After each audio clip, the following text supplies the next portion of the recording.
Nice morning, halfway through the week. Good to see you. How are you? I'm fine. That's right.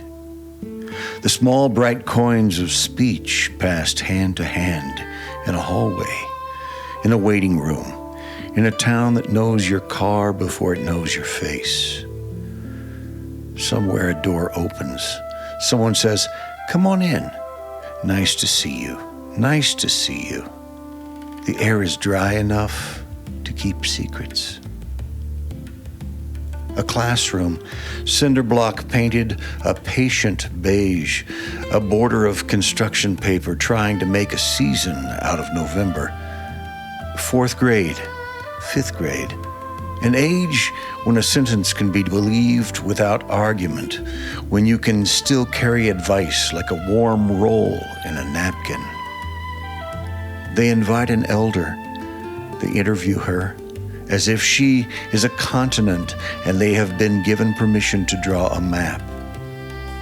Where are you from? What was your school like? What did you do when you were lonely? What do you wish you'd known? What should we do? Advice, they say. The elder's advice. She gives it to them simply, the way you hand a child a mitten. Be who you are all the time. They write it down. They underline it. They practice saying it in a voice that has not yet learned to apologize for itself. The songwriter is there, not the kind with a spotlight, not the kind with a tour bus, the kind who knows how to step aside and let the children carry it. He has been doing this since 2001, which is to say, through wars on television, through new phones, through elections, through the slow replacement of handmade things with good enough things. Year after year, the town selects elders the way a church selects hymns. A few names, a public honoring, the familiar structure holding whatever private weather arrives inside it. He writes for 5th graders to sing, singable, graspable, a picture the elder would want painted of her while she is still alive to hear it. That matters. That is a kind of mercy. He does not say mercy out loud. The night of the honoring, the narrative is read, a child's voice steady with the earnest flatness that makes every detail sound true. Then the song. A whole classroom breathing together, a single creature of voices, all those voices, all those small lungs, taking in the same air and returning it as meaning. In the audience, wives, daughters, husbands, a grandson, a family trying to sit still inside the town's applause. The elder is his mother, or rather, his mother is being made for a moment into an elder. The town recognizes her. The town chooses her. The town says, "You belong." A public belonging is a strange warmth. Be who you are all the time. It lands differently depending on who is saying it, depending on what kind of day is chewing at the edges of you. In the classroom, it is a bright sentence with no shadow. In a marriage, it can sound like a dare. Be who you are all the time, even when who you are is tired, even when who you are is a person listening through a wall for the meaning of hammering. Later, in another room, 2 books appear. A memoir, a collection of poems about leaving the church of his growing up. He sets them down like offerings or like evidence. If we are going to talk about this, he says, then you should have these. Not because we haven't covered the ground, but because I can point to a page, 56, and say, there, that's where it happened. That is what it felt like. That is the shape I gave it so it wouldn't float away. Pages as anchors, spines as ribs, words bound into an object heavy enough to hold in both hands. There is comfort in weight. The therapist says, when I hear a song, I think it means one thing. Then I look it up and I'm completely off. We receive it in our own way. The songwriter agrees once it's out there, people gather around it and make additional meaning. Sometimes their meaning is better than yours. Sometimes it saves you from what you thought you were trying to say. Art as a bonfire, community as circle of faces lit by something not quite controllable. He likes that idea. He likes that a thing you made can become a place other people stand inside. A song is not gigantic because it is good, he says. It's gigantic because of exactly who heard it and who responded, exactly how it was done, exactly where. Not the song alone, the event of the song, a cultural shared thing. He says cultural shared thing, as if it is a railing you can grip in the winter. Somewhere in another city, late at night, two young men drive through Oklahoma City, a building with a university radio station, a lone DJ, a sound coming through the speakers that does not behave, no words, improvisation. World instruments. His brain doesn't know what to make of it. Is that really music, or is that something else? The DJ names it Oregon. The piece? Free piece. Four musicians on a stage. One begins, the others add in. Someone switches instruments midstream, as if identity is optional. As if the self is not a fixed job title, but a set of hands moving toward sound. The feeling is not explanation. The feeling is permission. It is possible, he learns, to make a form that nobody can easily grade. Back in the town, forms are everywhere. The community knows how to do this. Programs printed, chairs unfolded, names spoken into microphones. The community keeps its promises with schedule and ritual, and still private fracture finds a way to show itself. Sometimes it is not a shout. Sometimes it is a breath. He has been breathing in patterns. Stressful sounding, they tell him. You really stressing me out.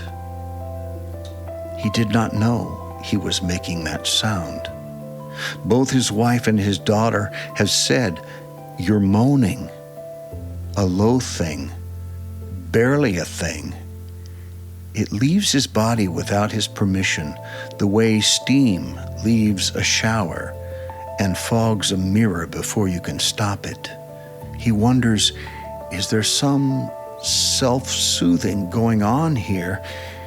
He says self-soothing like a man trying to name an animal in the dark by touch alone. Often, he admits, their comments make him aware of stress he wasn't aware of.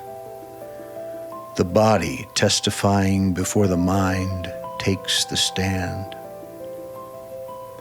Private fracture can be a sentence too. Years ago, 10, 12, he had been recording something strange, vocalizations, doing a rhythmic thing, not normal. He played a snippet for her. He wanted her to listen, wanted it perhaps too hard, wanted her to stand in the circle of it with him.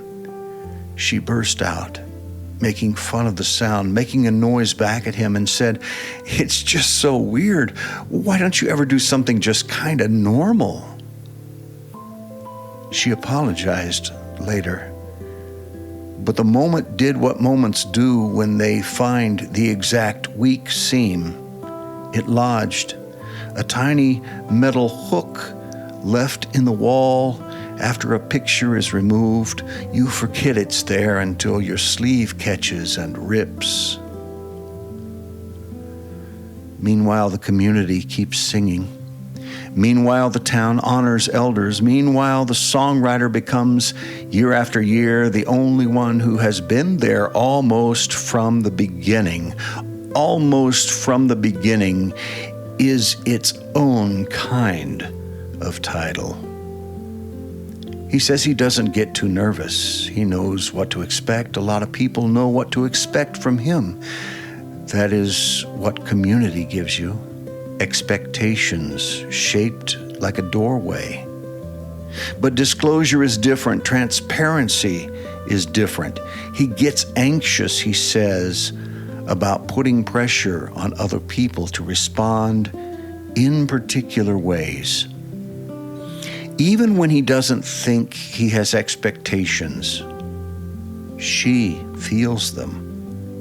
History is never just history. It's a set of reflexes trained by love and argument.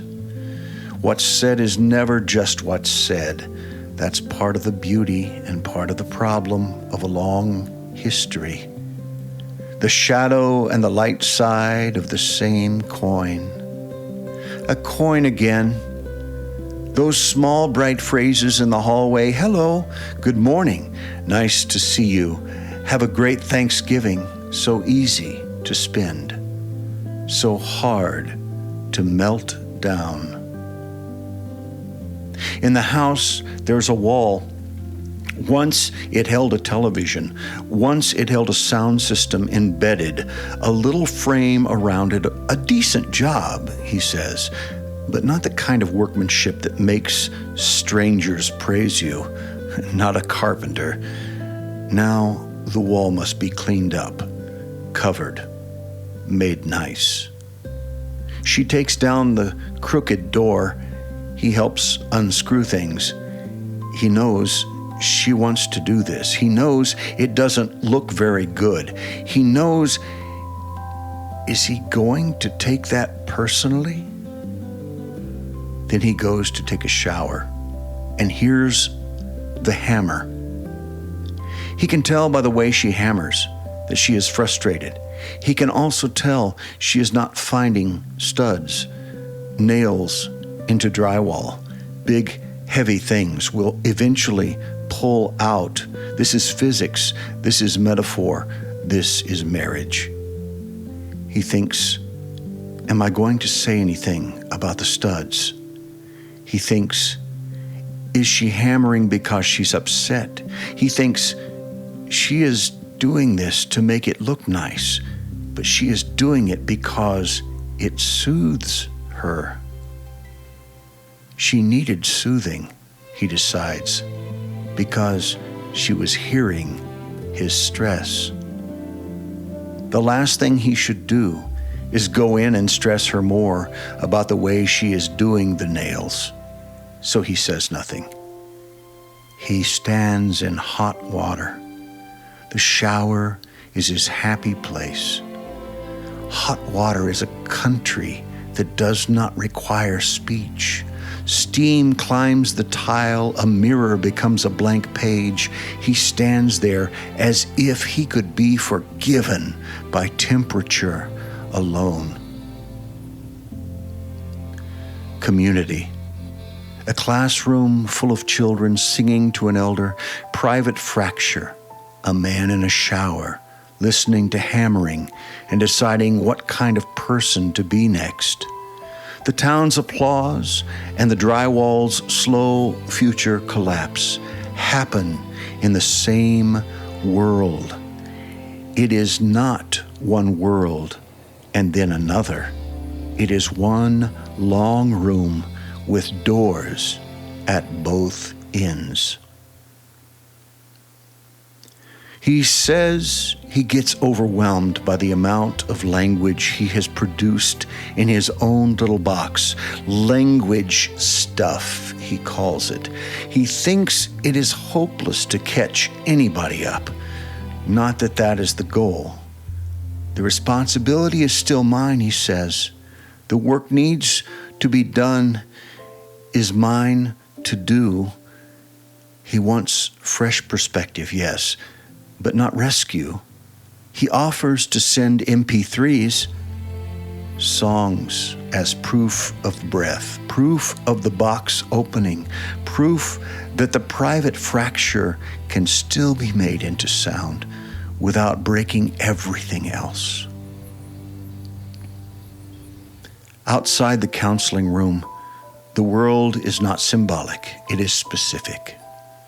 California next week, no session scheduled, a training, 1 o'clock, 2 is fine.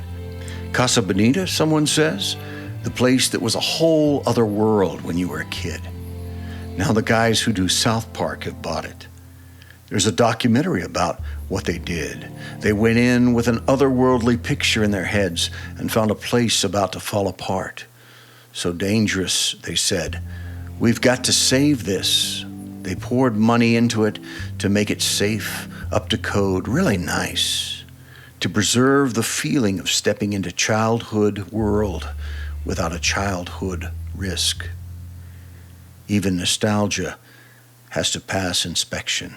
Even fantasy needs studs. Be who you are all the time. In the classroom, it sounds like a blessing. In the shower, it sounds like instruction. In the drywall, it sounds like a question. Who are you when you hear hammering and do not speak? Who are you when your breath becomes a signal someone else reads as stress? Who are you when a town sings your mother's name and calls it honoring, and you feel the warmth and also the tremor? Because private fracture does not cancel community. It rides inside it. It sits in the audience while the children sing. It claps politely. It says, "Nice morning," halfway through the week. "I'm just fine." And then it goes home and listens through a wall for the meaning of hammering. Somewhere, the fifth graders finish the last chorus, and the room is full of that clean sound children make when they mean what they say. Be who you are all the time. The elder smiles because it is good to be seen. The town smiles because it has performed one of its oldest tasks, to gather, to witness, to say, "You are ours."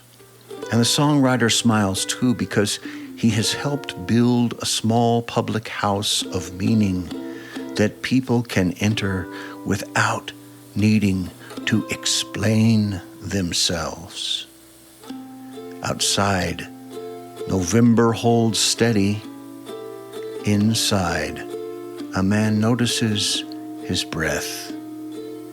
Inside, a wall holds for now.